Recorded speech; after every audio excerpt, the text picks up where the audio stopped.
Hello, just popping on here to read a comment I made on a post from a Facebook friend yesterday about the most recent attack on Israel and his request for us to pray to God if we believed in said God.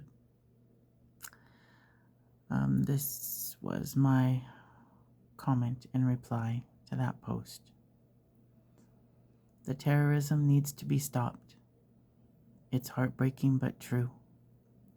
I think back to the U.S. invasion of Iraq under the misleading guise of weapons of destruction, with the real reason being God only knows what, probably wealth accumulation. But the world knows Iran has nuclear weapons, and the world knows Iran hates Israel and the U.S. Children within the religion of Islam are being indoctrinated into the wide path under the guise of putting them on God's or Allah's narrow path. And for those of you who don't know, it is the same God. We worship the same God in the religions of Judaism, Christianity, and Islam. The evilness that has overtaken Islam needs to be exposed and corrected. As children of God, we are called to shine God's love into the world and destroy the darkness. And Islam is no exception. The religions of Abraham need to come together in order to open God's blessings to our, or his, world.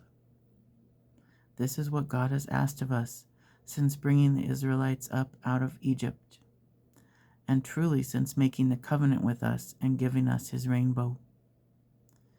We have everything we need in God's promise. It is up to us. And then below that I posted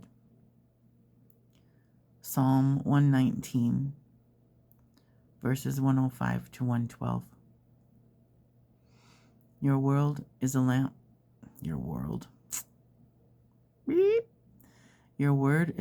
for my feet, a light on my path. I have taken an oath and confirmed it, that I will follow your righteous laws. I have suffered much. Preserve my life, Lord, according to your word. Accept, Lord, the willing praise of my mouth, and teach me your laws. Though I constantly take my life in my hands, I will not forget your law. The wicked have set a snare for me. That could be replaced with the evil one has set snares for us. But I have not strayed from your precepts. Your statutes are my heritage forever. They are the joy of my heart. My heart is set on keeping your decrees to the very end. And then below that I wrote, we are yours. I pray that the world can see the truth of God's love, of his righteousness, of his justice, of his desires to bring his blessings into this world he created for us.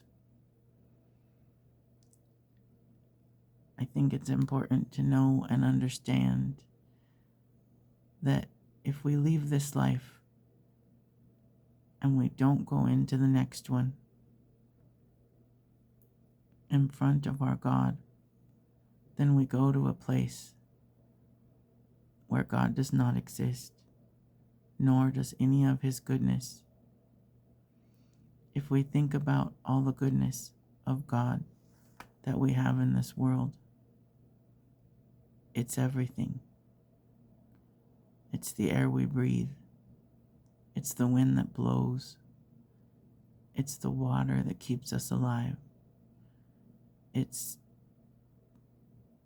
the food that we used to eat that God provides before we ruined it with all of our poisons and preservatives and processing.